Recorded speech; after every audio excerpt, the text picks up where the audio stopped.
তো নবী ঈসা আলাইহিস সালাম এবং ইমামুল মাহদির যে রোল শেষ জামানায়, সেটা হচ্ছে এই শেকড়টা তার উপরে ফেলবে ইনশাআল্লাহ। তারা মেডিসিন দিবে না। আমরা যে মেডিসিন দিচ্ছি এখন, শেকড়ে মেডিসিন প্রয়োগ করতেছে যে এটা দিলে ভালো হবে, এইটা সলিউশন, এইটা সলিউশন, এইসব মেডিসিন তারা প্রয়োগটা দিবেন না।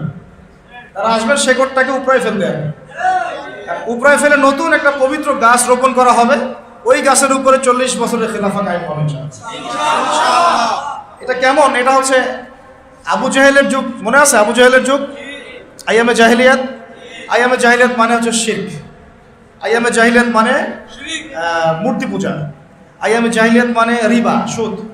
আইয়ামে জাহিলিয়াত মানে হচ্ছে মাদক। আইয়ামে জাহিলিয়াত মানে জিনা। আইয়ামে জাহিলিয়াত মানে পরকিয়া, বেহায়াপনা। তারপরে আপনার মেয়েদেরকে নিয়ে খষ্টি নষ্টি করা। তারপরে মানুষকে দাসত্বের শৃঙ্খলা আবদ্ধ করা। তারপরে ধরেন যে গোত্রীয় হানাহানি, এগুলোই আইয়ামে জাহিলিয়াত।